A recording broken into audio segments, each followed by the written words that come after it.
Bonjour à tous. Alors, je vais vous présenter une introduction à la philosophie de la psychiatrie, si tant est qu'elle puisse exister. Alors déjà, en termes de philosophie de la psychiatrie, il existe de nombreux ouvrages. En voici uniquement quelques exemples. Quand on tape uniquement philosophie et psychiatrie en anglais sur Amazon, on trouve plus de 2000 livres, et ceux-ci sont uniquement les premiers. Alors quand on doit présenter la philosophie de la psychiatrie, il y a beaucoup d'approches différentes, beaucoup de manières de faire. Peut-être une première manière de faire est de présenter les objets dont discute la philosophie de la psychiatrie. En fait, il y a autant d'objets en philosophie de la psychiatrie qu'il peut y en avoir en psychiatrie, voire qu'il peut y en avoir dans le domaine de la psychologie, qui peut aller du domaine de la neurodiversité à un objet comme les hallucinations, d'autres comme du libre arbitre, la coercition, le rétablissement, l'agentivité, d'autres concepts comme la tristesse ou la dépression, et puis l'effet placebo, etc. En fait, cette liste sert à montrer que les objets traités en philosophie de la psychiatrie peuvent être multiples, variés, très hétérogènes, et que, en fait, ce n'est pas tant ces objets-là qui définissent la philosophie de la psychiatrie. Alors peut-être peut-on prendre une approche fondée sur les courants de la philosophie de la psychiatrie. Donc voici une des propositions qui permet de ranger les grandes thématiques, les grands courants dont traite la philosophie de la psychiatrie. Premièrement, elle peut s'adresser à la science, elle peut s'adresser aux phénomènes sociaux ou s'adresser à l'activité clinique.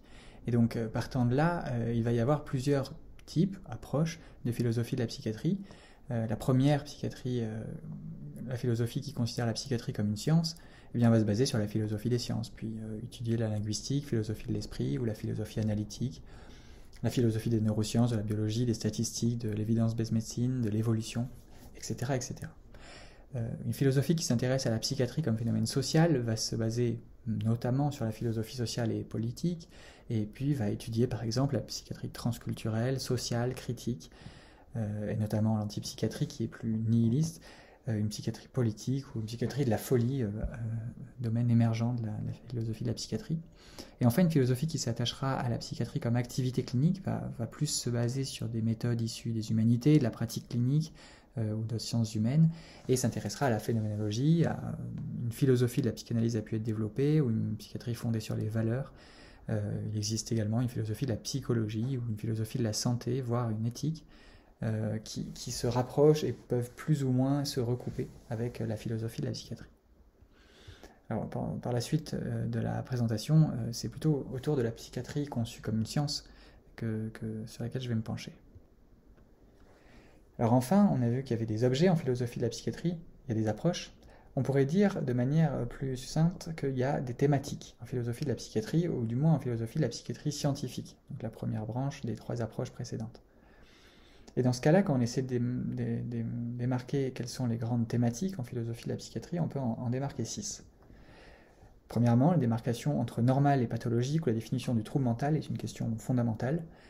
Est-ce que le normal et le pathologique peut être défini de manière claire? Faut-il même définir des frontières? Peut-on faire des délimitations entre troubles? Ou faut-il considérer un flou, des frontières floues et des concepts qu'on appelle épais et qui se recoupent les uns les autres?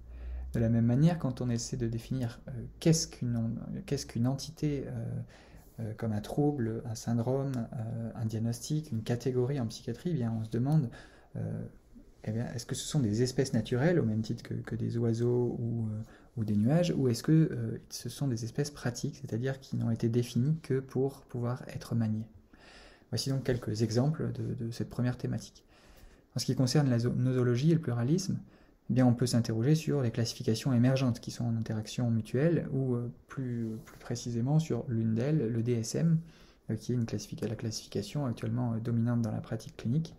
Et puis on peut interroger les différentes manières de concevoir la psychiatrie, par exemple autour du pluralisme, c'est-à-dire faut-il intégrer les approches les unes aux autres, ou faut-il permettre qu'elles se tolèrent les unes les autres et favoriser le dialogue entre elles? Une troisième thématique, il s'agit de la médicalisation. Médicalisation qui doit éventuellement être distinguée de la surmédicalisation. Médicaliser une condition, ce n'est pas nécessairement mettre une étiquette et encore moins mettre un traitement. Par contre, la surmédicalisation est une pratique qui consiste à médicaliser, en termes de diagnostic ou de traitement, une condition qui n'aurait pas dû l'être selon certaines normes. Et cela pose donc la question des normes, par exemple des normes médicales versus les normes sociales. Dans l'explication à la causalité ou la preuve, eh bien, il y a des questions comme le réductionnisme. Les phénomènes que le clinicien perçoit peuvent-ils être réduits à des anomalies ou des dysfonctions de mécanismes cérébraux? Et de la même manière, comment concevoir la complexité de ces mécanismes par rapport à la complexité des phénotypes, c'est-à-dire des expressions comportementales. Cinquième thématique, la sémiologie. Qu'est-ce qu'un symptôme? Qu'est-ce que recueille le clinicien? Qu'est-ce que c'est ces variables qu'il manie? Quel est le lien avec la physiologie de ces symptômes? On pourrait aussi questionner leur caractère préjudiciable pour la personne, et puis les interactions de ces symptômes, puisqu'il est évident pour tout clinicien que, eh bien, par exemple, l'anxiété peut causer des troubles du sommeil qui peuvent eux-mêmes retentir sur l'humeur. Donc il y a une interaction, on pourrait dire, causale entre symptômes. Et enfin, la dynamique, la psychiatrie est en évolution permanente et ces entités sont elles-mêmes en évolution. Et donc il y a une évolution à la fois des troubles, à la fois des classifications ou des symptômes. Alors pour exemplifier un petit peu tout ça, quelques questions explorées en philosophie de la psychiatrie scientifique. Est-ce qu'il y a des maladies ou seulement des malades? Donc là, on va s'interroger sur l'ontologie des troubles psychiatriques. Qu'est-ce que c'est? Ce que reçoit le clinicien, manie le chercheur? Et donc on s'interroge sur l'ontologie, c'est-à-dire vraiment d'un point de vue métaphysique, qu'est-ce qui constitue un trouble psychiatrique? Une deuxième question aléatoire, le modèle biopsychosocial qui est appris aux étudiants en médecine représente un cadre théorique qui est cohérent, qui serait utile. Sans doute, mais aujourd'hui on a différentes formes de propositions, différentes propositions qui permettent de rendre cohérents différents niveaux et différentes échelles, comme l'échelle biologique, psychologique et sociale, et qui dépassent largement l'agencement de ces trois échelles, agencement assez naïf. Troisième question, la détresse humaine, est-ce qu'elle est différente des troubles psychiatriques? Et alors, si on décide qu'elle est différente qualitativement, il faut déterminer un seuil, et si elle ne l'est pas, faut-il déterminer un seuil entre le normal et le pathologique? Une autre question, est-ce que le réductionnisme biologique, c'est-à-dire le fait de réduire, d'expliquer certains phénomènes par d'autres phénomènes à des échelles inférieures, est-ce que ça peut être valable en psychiatrie? Et donc là, on rentre dans des enjeux de causalité et d'explication qui ont été largement explorés en philosophie des sciences. Quel rôle jouent les facteurs sociaux, historiques, les jugements de valeur dans les catégories diagnostiques du DSM?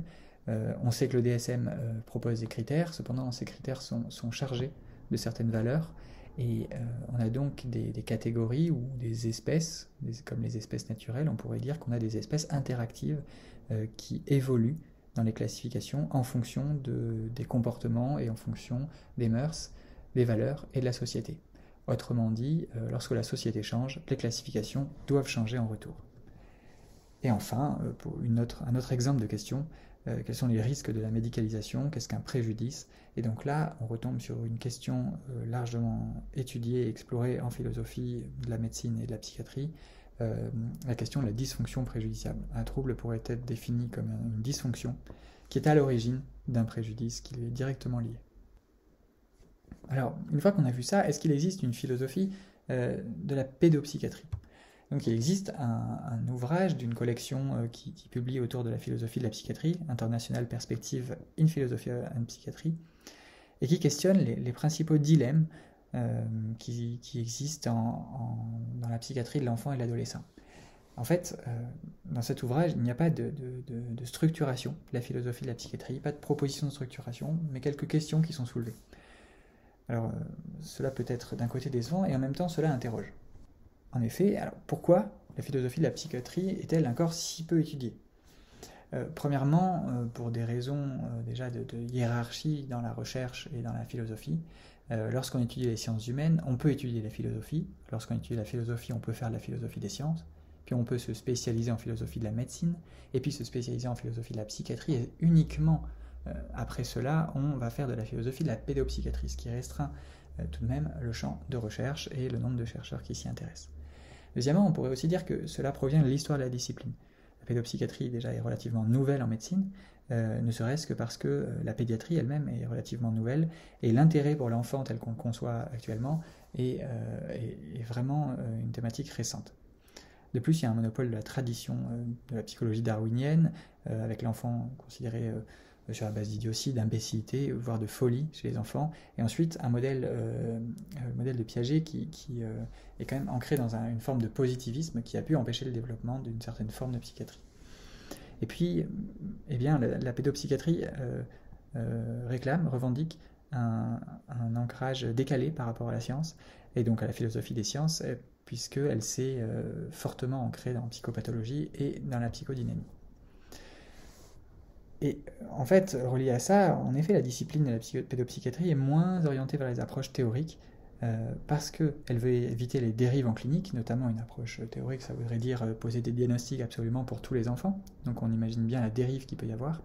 Mais en contrepartie, lorsqu'on ne pose pas de diagnostic, pour reprendre cet exemple, il peut y avoir des difficultés de validité des entités de la pédopsychiatrie.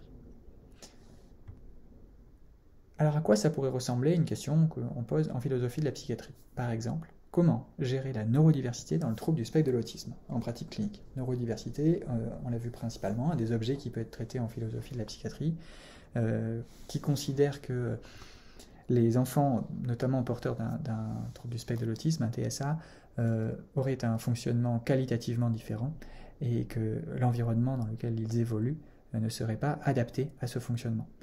Alors certains individus revendiquent en effet une reconnaissance éthique ou ontologique de leurs conditions qualitativement différentes et du coup non médicalisables. Mais également, d'autres individus et enfants ou parents d'enfants ont moins d'accès à la parole, à ce genre de revendications.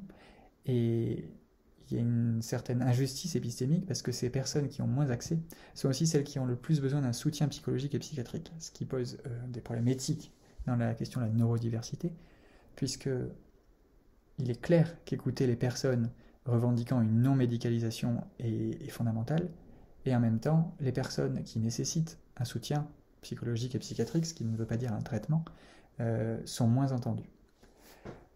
Cette question pose aussi la question de ce qu'il faut définir comme le trouble du spectre de l'autisme. Quelle entité? Est-ce que c'est une pathologie, un trouble, une maladie, une altération, un problème social, une vulnérabilité, ou bien une différence et donc un problème lié à l'environnement? Deuxième question, est-ce qu'on doit utiliser une approche catégorielle pour, par exemple, orienter le traitement du trouble oppositionnel avec provocation, ou plutôt une approche dimensionnelle? En fait, l'exemple du TOP, le trouble oppositionnel et provocation, est marquant puisque, comme un grand nombre de troubles spécifiques ou de conditions spécifiques aux enfants et aux adolescents, le TOP est changeant, est dynamique, alors que les catégories, les étiquettes qu'on peut apposer aux patients sont figées.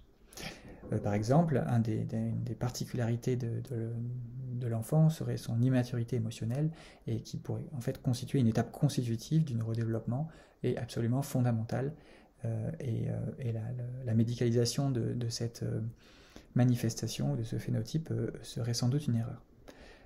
Et en même temps, ne pas poser de diagnostic, refuser au nom du changement de catégoriser certaines conditions, pourrait gêner en termes de fiabilité, puisqu'il ne faut pas oublier qu'un soin de qualité n'est pas uniquement lié au diagnostic, mais également à un ensemble de facteurs, notamment la communication entre praticiens ou la communication entre l'enfant, le praticien et ses parents. Si on prend l'exemple du TDAH et du normal pathologique et du pathologique, on pourrait dire que dans les environnements de nos ancêtres, il était adaptatif pour certains enfants de bouger beaucoup, d'avoir une durée d'attention très courte, puisque les conditions environnementales étaient en constante évolution. Et donc, dans une autre temporalité, le TDAH était adaptatif, c'est-à-dire il permettait la survie et la reproduction. Alors, les enfants d'aujourd'hui, est-ce qu'ils souffrent d'un trouble psychiatrique? Ça, c'est la question avec le TDAH. Bon, est-ce que c'est uniquement une différence de caractère? Alors, dans ce cas-là, est-ce qu'il faut parler de neurodiversité? C'est-à-dire qu'il peut y exister différentes manières, qualitativement parlant, de fonctionner au quotidien, et l'environnement figé, par exemple scolaire, serait inapte à prendre en compte ces différences. Partant de là, est-ce qu'il y a des normes sociales, sociétales qui sont trop exigeantes pour les enfants modernes, qui auraient certaines caractéristiques particulières qu'il faudrait prendre en compte? Et par là, on peut demander si le TDAH dans un autre environnement, notamment non scolaire, il ne serait pas même favorable, comme dans le temps de nos ancêtres, puisque une certaine volatilité dans par exemple les communications ou les réseaux, peut favoriser, peut être favorable pour notamment les liens sociaux, les interactions sociales. Et enfin, la vraie question est, est-ce qu'une condition qui est socialement considérée comme préjudiciable à un certain moment de la vie n'est pas bénéfique? Et la question se pose, puisque dans le TDAH, lorsque les enfants ont passé certains caps, notamment ceux de la scolarité, et atteignent les études supérieures, voire la vie professionnelle, eh bien, le TDAH peut s'avérer favorable, non pas du fait que l'inattention est favorable, mais du fait que certaines capacités, notamment du travail en double tâche ou autres, peuvent être professionnellement et socialement valorisées. Alors, dans tous les cas, le TDAH, chez l'enfant et l'adolescent, est une condition qui est acceptée en médecine et qui nécessite même un traitement. Ce qui finalement est assez rare pour un trouble ou une condition sur laquelle on se pose la question du diagnostic, puisqu'il faut un traitement. Cependant, cela ne veut pas dire de manière simpliste que toute possibilité de traitement fait qu'une condition devient un trouble. Mais en fait, exactement, une condition médicalisée n'est pas nécessairement une maladie. Donc, par exemple, la grossesse n'est pas nécessairement une maladie, et heureusement. Et pourtant, sa médicalisation peut être bénéfique dans certains cas. Et il existe ainsi en médecine de nombreux exemples de ce type. Alors, comment on différencie un trouble d'une condition potentiellement médicalisable? La philosophie de la pédopsychiatrie pourra apporter deux réponses. Une analyse conceptuelle, on regarde si le TDAH répond à la question de la dysfonction préjudiciable proposée par Wakefield, ou une approche plus pragmatique qui regarde le TDAH dans son environnement, proposée par exemple par Lynn de Vries. Alors, le TDAH et dysfonction préjudiciable, on pourrait dire qu'il y a trois approches pour concevoir ce trouble. Est-ce que dans le TDAH, il y a une dysfonction, cerveau brisé, donc on est sur un pôle biologique où on interroge des faits biologiques, des dysfonctions physiologiques et par rapport à une norme statistique. Et là, on est dans le cadre du naturalisme. Est-ce que dans le TDAH, on doit le considérer comme un problème de vie sur le pôle social? Est-ce que ce n'est pas des jugements de valeur qui font qu'on considère cette condition comme un trouble? Et donc là, il y aurait chez ces enfants et adolescents des capacités subjectives restreintes par rapport à une norme qui est évaluée par la société. Et donc on est dans le cadre du normativisme. Donc là, une proposition qui réunit ces deux approches, le naturalisme et le normativisme.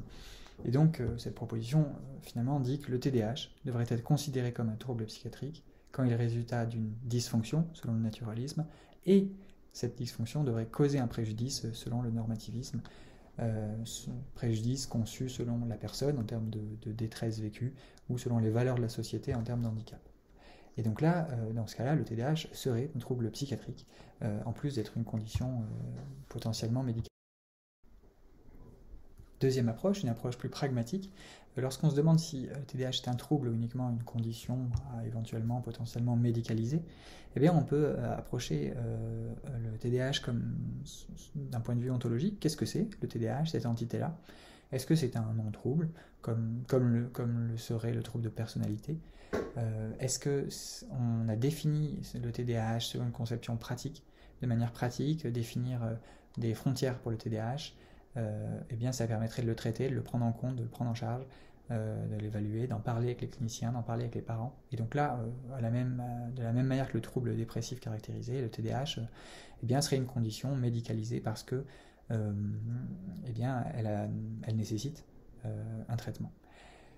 Une conception qu'on pourrait appeler floue, comme dans le trouble état limite, qui ne nécessite pas nécessairement un traitement, qui ne nécessite pas nécessairement une médicalisation, mais qui finalement est une entité assez particulière dont les contours sont globalement indéfinissables.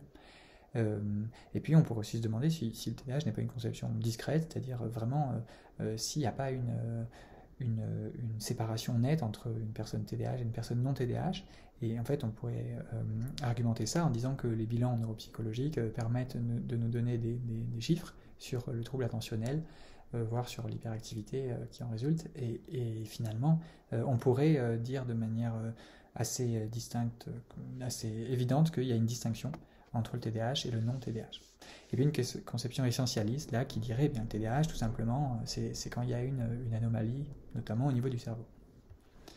Et donc, pour quelle approche il faut opter, la question reste ouverte, mais en tout cas, cette approche plus pragmatique et axée sur la notion d'espèce, ou kind en anglais, expliquant qu'il peut y avoir des espèces d'espèces, hein, comme on le vient de voir, au moins 5, eh bien, reste particulièrement pertinente à interroger pour un des troubles majeurs de la pédopsychiatrie. Voilà, merci pour votre attention.